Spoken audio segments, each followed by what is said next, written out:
we've seen 28,000 crores outflow in the month of May alone, 21,000 crore outflows in the month of April. Is there a seeming nervousness, anxiety at the moment, or is it just profit booking? Yeah, I think that one of the big things about India in this entire rally or the whole India story has been foreigners have largely been absent. And this has got nothing to do with the election. In fact, despite all the talk, if you look at the foreign direct investment numbers, you look at the foreign portfolio investment numbers, they're not participating in India. If you look at the numbers. And this predates the election. So if you look at the Indian stock market's rally over the last few years, and this has been the most remarkable rally we have seen. We'll come to a separate point. India, no country in the world that I remember has seen the kind of wealth creation that India has seen in the last 5 years. But it's been entirely domestic money led. The foreign participation in this rally right from the start has been very little. But the results are quite staggering. And we can segue to that later, that today, as a share of the economy, India has the highest number of billionaires of any country, major country in the world. And this has all changed in the last 5 years. But it's been entirely domestic-led. The foreign money participation in this has been minimal. I'll come to your economic thoughts in a moment, but let's stick to the politics and your travels again. Yes. Because you travel through Maharashtra. Yeah. And many of us believe this is the swing state of 2024. If there's one state that could surprise and shock people, it could be what is happening in Maharashtra on the ground. 48 seats on offer. Did you see change in the air? Or did you just see local conflicts and a lot of chatter which may not translate into votes? And what is it that surprised you about Maharashtra? Because I read your piece and something that surprised me and I didn't know about it. Maharashtra has fallen out of the top 10 in terms of per capita income for the first time. This was India's industrial powerhouse. So something has obviously changed in a state like Maharashtra. Yeah, so if you travel in Maharashtra, the distress is very visible.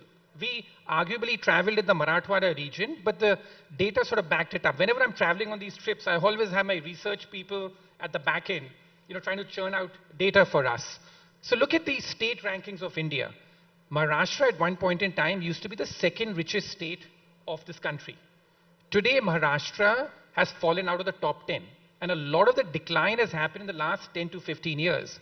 When you travel in Maharashtra, what you see is that, in fact, which is very visible, that outside of the Golden Triangle, Mumbai, Nashik and Pune, you take that out, the average income in Maharashtra is lower than the national average income of India.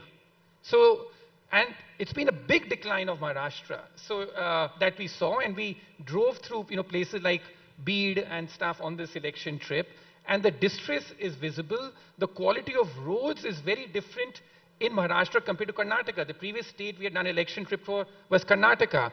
And the switch in fortunes is remarkable.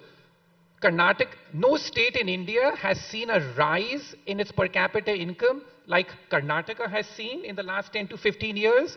And no state has seen a decline as sharp as Maharashtra has seen in the last 10 to 15 years. So that was one of the big findings in terms of as we traveled, and the anecdotal evidence, the anger of the farmers at the ban on onion exports for which took place for about 6 months or so, on the issues like Maratha reservation and stuff. Now, what happens unfortunately is that whichever government is in power, now you can argue that the government may even be doing the right thing, but whichever government is in power unfortunately just faces the angst when you have this kind of an economic outcome in any state. Are you seeing, therefore, anti-incumbency? Are you seeing anger? As I said, a lot of us have seen discontent. Are you seeing anger and anti-incumbency? I don't know how to put it, but I'd say my best guess at this point in time, and when we do these trips, there are 4 kinds of things that we do, which I'm sure that even you do. One is we go to rallies and meet leaders. I personally find those things the biggest waste of time because they all give you the canned lines and it's all sort of done. The second thing we do is to sort of talk to voters by stopping every hour or so. The third thing, which I think is very interesting that we do, is that every evening I try and organize a dinner where we call local journalists, industrialists and staff to come and talk to us. I find that the most telling in terms of the structure. the general sense I picked up, we had the dinner in Aurangabad, we had the dinner in Nashik, we had it in Solapur, is that if I speak to those people, the general sense I got was that the seat split in the state will be 50-50, but the real loss will take place in the two BJP allies. And I think that's a story which you may have picked up in this election as well, that with the exception of Andhra Pradesh, the BJP's allies in particular are doing very poorly in Bihar, in Karnataka, in Maharashtra. The allies are the ones which seem to be in real trouble, with the exception of Andhra Pradesh, where Chandrababu Naidu is on the ascendant. You know, one of the things one notices on one's trips is a sharper rural-urban divide. I know the highways now connect India much better than ever before, but you get a sense that there are multiple Indias out there. They always were there, but in a strange way, the gap seems to have even got more accentuated. I speak to all my friends here in Mumbai.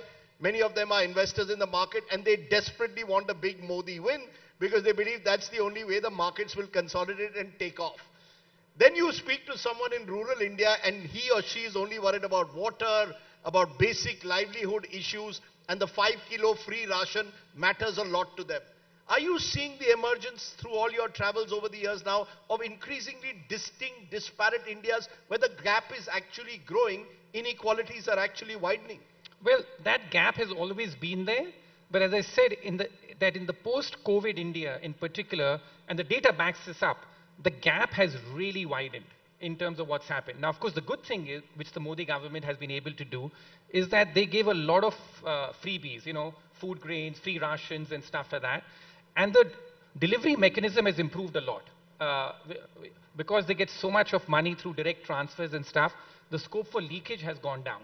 But having said that, the gap has clearly gone up. And the urban-rural divide, the data shows this. There's a big urban-rural divide which has happened in India, and so many of these trends which were there in India have been particularly accentuated in the post-COVID world. So, as I said, that the wealth and income inequality in India that is there today is at pretty much record highs. And as I said, that for me, the big telltale sign is when I look at the billionaire wealth in this country, right? I mean, the explosion in the stock market, and even there in terms of, so it's great for wealth creation. I've loved this bull market, personally.